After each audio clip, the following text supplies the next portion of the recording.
Came to Believe, the spiritual adventure of AA as experienced by individual members. Happy Sunday, my name is Scott and this is Sober Readings.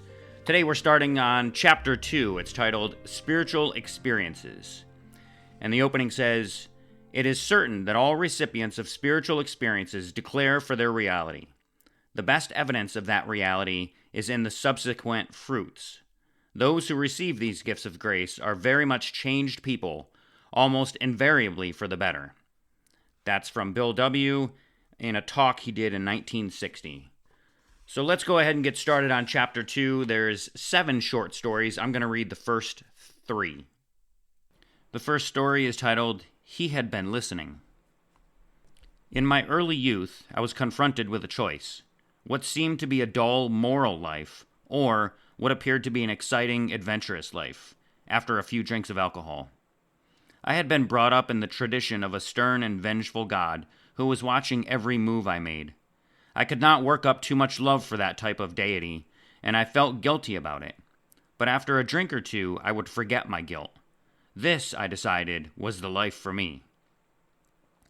It started off pleasantly enough, promoting dreams of glittering fame and fortune. But this life gradually regressed to a constant nightmare of fear and remorse over my condition and resentment and anger at a normal way of life which went on all around me, but which apparently I could not enter. The truth was that I drank myself out of society, coming by degrees to live in a mental state that sealed off any social or moral contact with anybody. But at that time, I could not see my excessive drinking as the cause. I had become convinced that God and society had frozen me out, denying me the breaks in life. I could see no sense in living. I lacked the courage to kill myself, but I believed that desperation would have broken this barrier of cowardice had it not been for an experience that changed my mental outlook entirely. This experience came about through the death of my father in Scotland. He had lived a good life in his community and was honored in his passing by all who had known him. I had received newspapers giving accounts of his funeral. That evening, I was seated at a small table in a crowded tavern, drunk and brooding over what I had read. I felt no sorrow at my father's passing. Hate and envy saturated my mind, and I was muttering to myself, why should he and other people get all the breaks in life, while good men like me don't get a chance? What a rotten deal I'm getting. People would love and honor me, too, if I had the chances in life he had. In the tavern, the noise of conversation was deafening. But suddenly I heard a voice in my mind ring out loud and clear. What accounting are you going to give to God of your life? I looked around, astounded, for it was my grandmother's voice. She had passed from this life and out of my thoughts over 20 years earlier. This was her favorite quotation. I had heard her say it often in my youth, and now I heard it again in the tavern. As soon as I heard this voice, my mind cleared up, and I knew beyond all doubt that no other person nor any situation was responsible for my state. I alone was responsible. The effect was shattering. First, I had heard that voice, and then my whole excuse for my failure in life, that I had never got any breaks, was wiped out of my mind forever. The thought hit me that if I killed myself, as I wanted to, there was a chance that I might meet up with God and have to give him an account of the life I lived, with no one else to blame for it. I wanted no part of that, and the idea of killing myself was dropped then and there. But the thought that I might die at any time remained to haunt me. All this was crazy, I thought, but no matter how much I argued with myself that I was having a hallucination, I could not dismiss the implication of the experience. I could visualize myself being brought before a stern-looking deity who would coldly look down his nose at me with utter contempt and say grimly, "Speak up!"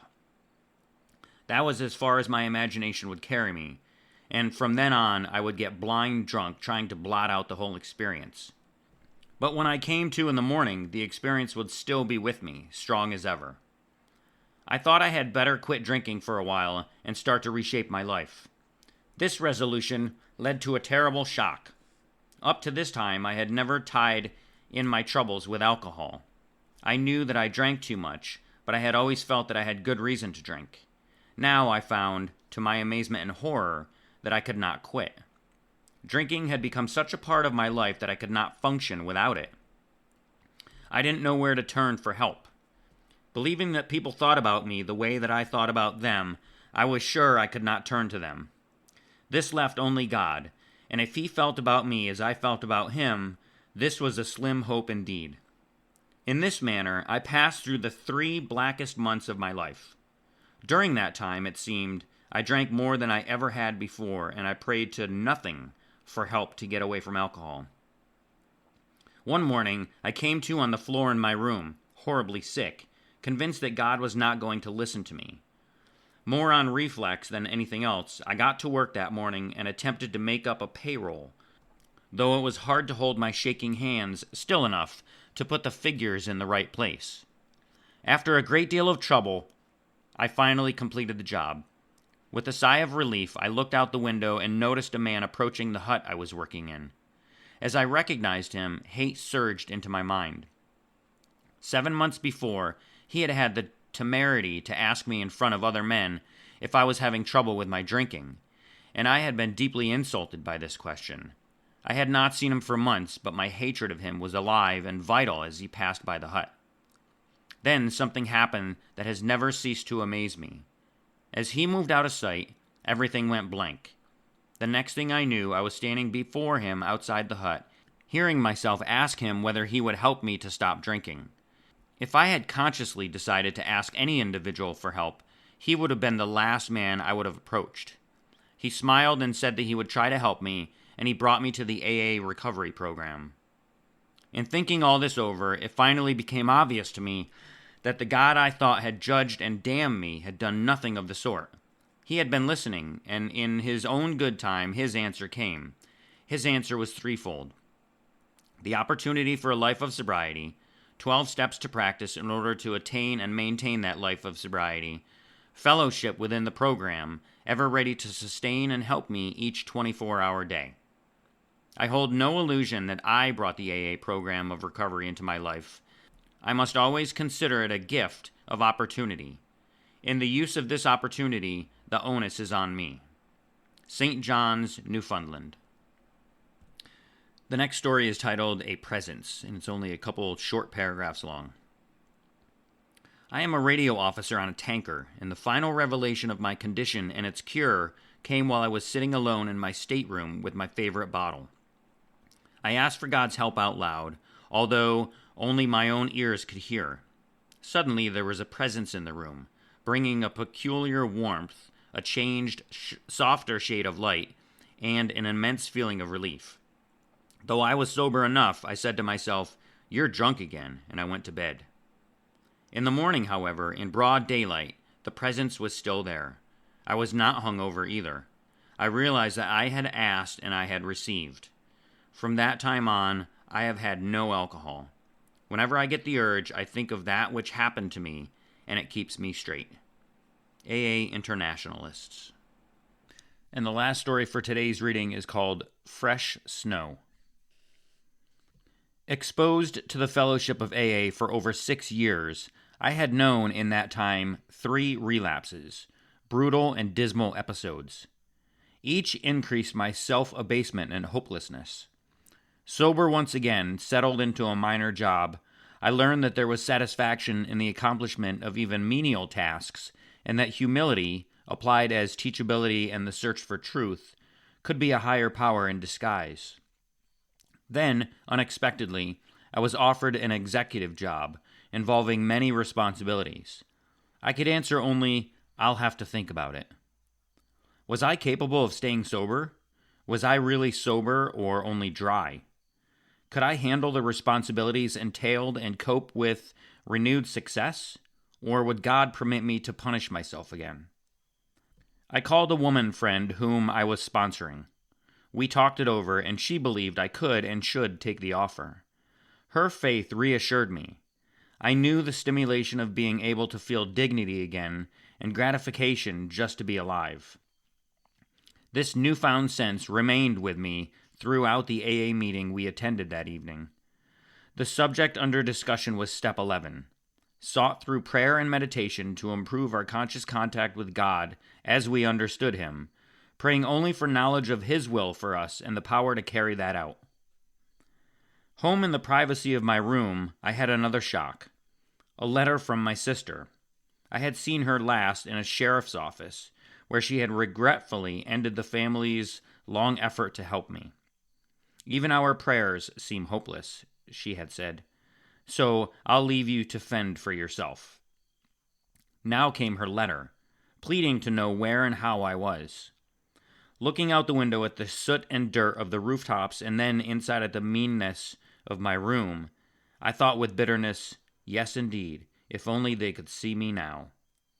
The saving grace was that I had nothing more to lose and not to ask from anyone. Or had I? All my youthful ideals had been washed away by alcohol. Now all the dreams and aspirations, family, position, everything I had once known, came back to jeer at me.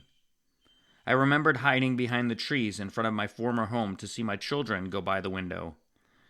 Phoning my family just to hear familiar voices say, "Hello, hello, who's there?" before I hung up. Sitting down on the bed, I picked up the letter and read it again and again. In my anguish, I could stand no more. Desperately, I cried, "Oh God, did you desert me, or did I desert you?" How much time went by, I don't know. Rising, I seemed to be drawn to the window. I beheld a transformation. The smut of that industrial city had disappeared under a covering of fresh snow. Everything was new and white and clean. Falling to my knees, I renewed that conscious contact with my God I had known as a boy. I didn't pray. I just talked. I didn't think. I just unburdened a heavy heart and a lost soul. I didn't thank. I only begged for help. That night, finally at peace with myself for the first time in years, I slept the whole night through and awakened without fear and dread of another day. Continuing my prayer for the night before, I said, "I'll take the job, but dear God, let's you and I play it together from now on." While some days may offer only a modicum of frantic serenity, 26 years later, I still know the same inner tranquility that comes with forgiveness of self and the acceptance of God's will. Each new morning there is faith in sobriety. Sobriety not as mere abstinence from alcohol, but as progressive recovery in every facet of my life. With my AA friend, my wife for 25 years now, I have joined my family for a joyous reunion. We know a contented and happy life, in which my sister and all the family share renewed and stronger bonds of affection. Since that day, I trust and am trusted. Edmonton, Alberta. And that's it for today's readings from Came to Believe, Chapter 2. Next Sunday, I'll pick up where we left off and continue reading Chapter 2. Until then, remember, just for today, don't drink, go to a meeting, and keep coming back. Have a great day. And as my friend Larry says, best day ever.